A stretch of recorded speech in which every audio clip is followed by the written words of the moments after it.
Hello guys, welcome to SPPS School.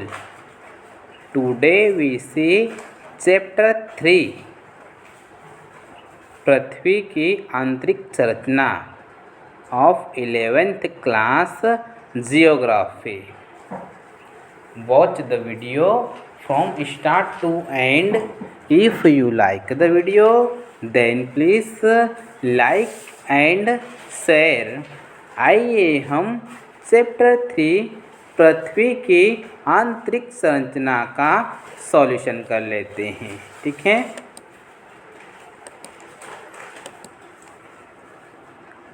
Question number first देखते हैं। बहुवैकल्पिक प्रश्न, निम्नलिखित में से कौन भूगर्भ की जानकारी का प्रत्यक्ष साधन है?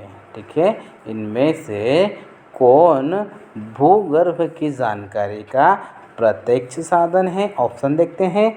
भूकंपीय तरंगे, गुरुत्वाकर्षण बलें, ज्वालामुखी, पृथ्वी का चुंबकत्व। तो इसका राइट आंसर आ जाएगा ज्वालामुखी। ठीक है, नेक्स्ट देखते हैं। दक्कन ट्रैप की सेल समूह किस प्रकार के ज्वालामुखी उद्धार का परिणाम है? ऑप्शन देखते हैं। शील्ड, मिश्र, प्रवाह, कुंड। तो इसका राइट आंसर आ जाएगा प्रवाह। ठीक है, नेक्स्ट देखते हैं। निम्नलिखित में से कौन सा स्थल मंडल को वर्णित करता है? ऑप्शन देखते हैं।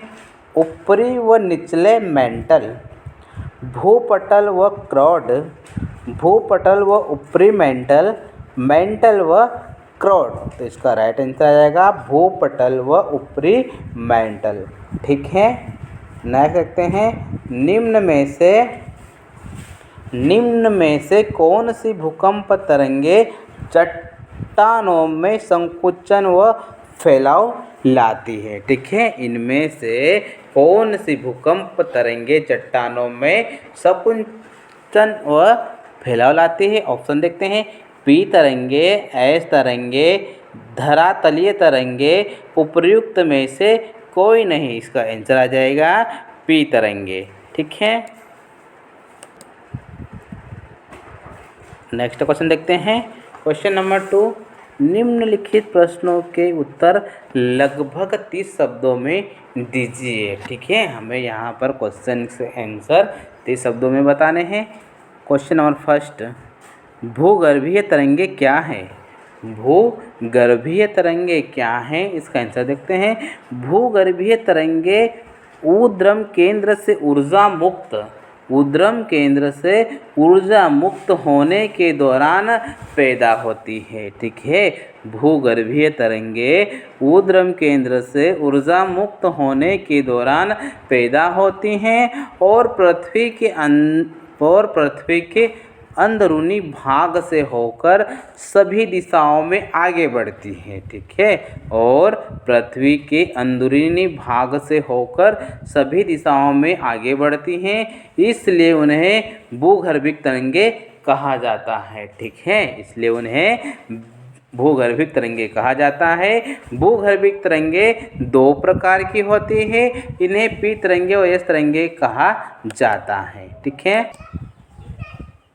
भूगर्भ की जानकारी के लिए प्रत्यक्ष साधनों के नाम बताइए। ठीक है, भूगर्भ की जानकारी के लिए प्रत्यक्ष साधनों के नाम बताइए। इसका आंसर देखते हैं। भूगर्भ की जानकारी के लिए प्रत्यक्ष साधनों में धरातलीय चट्टानें हैं। ठीक है, भूगर्भ की जानकारी के लिए प्रत्यक्ष साधनों में धरातलीय चट्टानें हैं अथवा वे चट्टानें हैं जो हम खनन क्षेत्रों से प्राप्त करते हैं। ठीक है, जो हम खनन क्षेत्रों से प्राप्त करते हैं। खनन के अतिरिक्त वैज्ञानिक विभिन्न परियोजनाओं के अंतर्गत पृथ्वी की आंतरिक स्थिति को जानने के लिए प्रॉपर्टी गहराई तक छानबीन कर रहे हैं। संसार भर के वैज्ञानिक 2 मुख्य परियोजनाओं पर काम कर रहे हैं। ज्वालामुखी उद्गार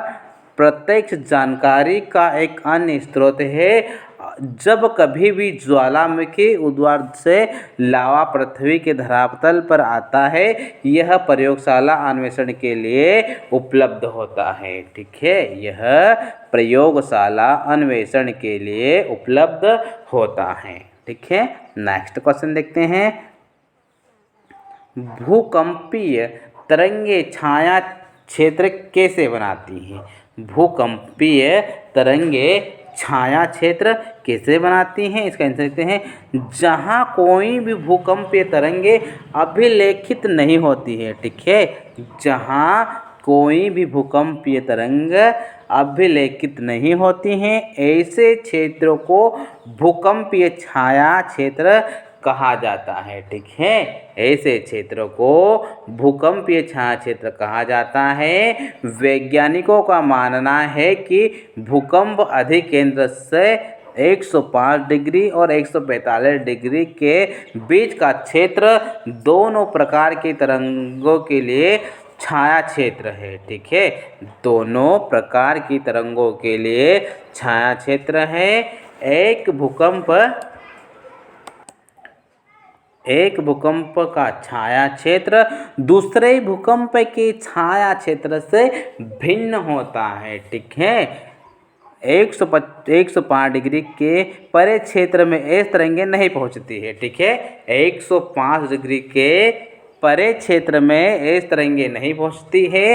इस तरंगों का छाया क्षेत्र पी तरंगों के छाया क्षेत्र से अधिक विस्तृत है। ठीक है, इस तरंगों का छाया क्षेत्र पी तरंगों के छाया क्षेत्र से अधिक विस्तृत है।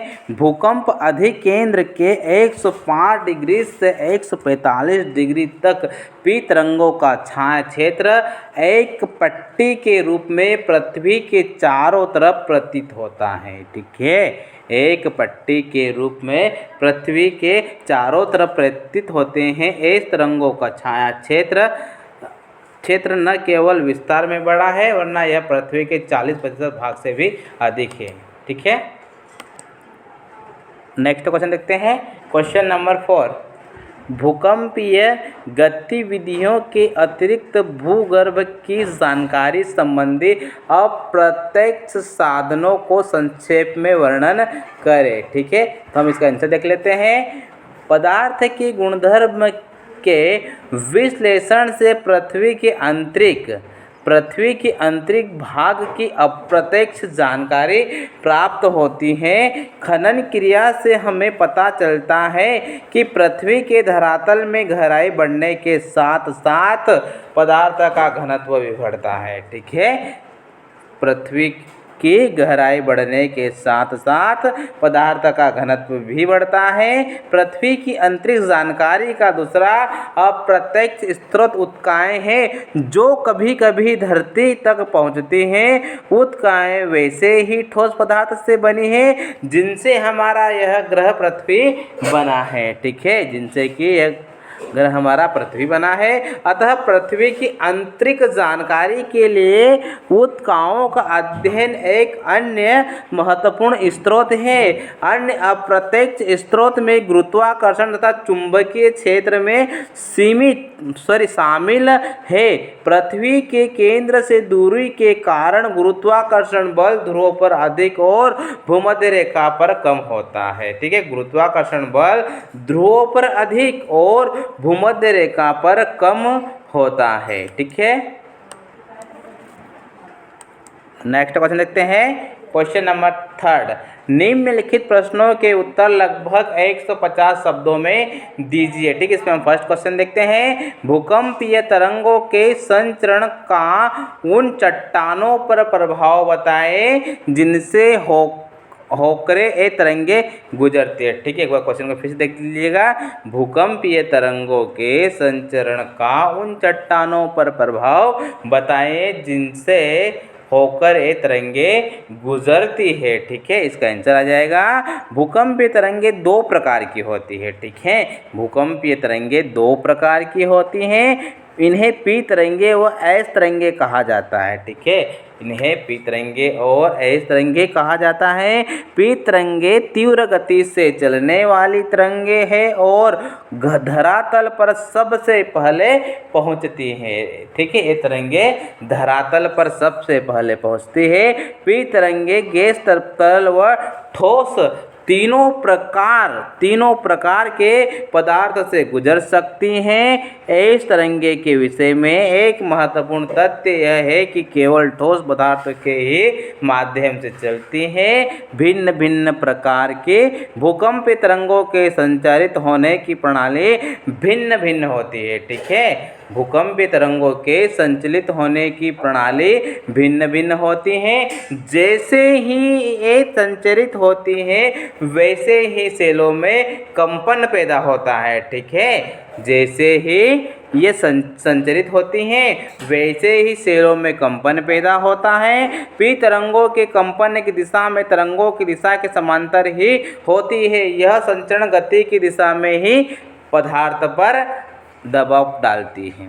इसके दबाव के फलस्वरूप पदार्थ के घनत्व में भिन्नता आती है और सेलों में संकोचन और फैलाव की प्रक्रिया पैदा होती है। अन्य 3 तरह की तरंगे संचरण गति के समकोण दिशा में कंपन पैदा करती है। ठीक है, अन्य 3 तरह के संचरण गति के समकोण दिशा में कंपन पैदा करती है। इस तरंगे ऊर्ध्वाधर तल में तरंगों की दिशा के समकोण पर कंपन पैदा करती है। अतः यह जिस पदार्थ से गुजरती है उसमें उभार व गर्त बनाती है। धरातलीय तरंगे सबसे अधिक, ठीक है, धरातलीय तरंगे सबसे अधिक विनाशकारी समझी जाती हैं। ठीक है।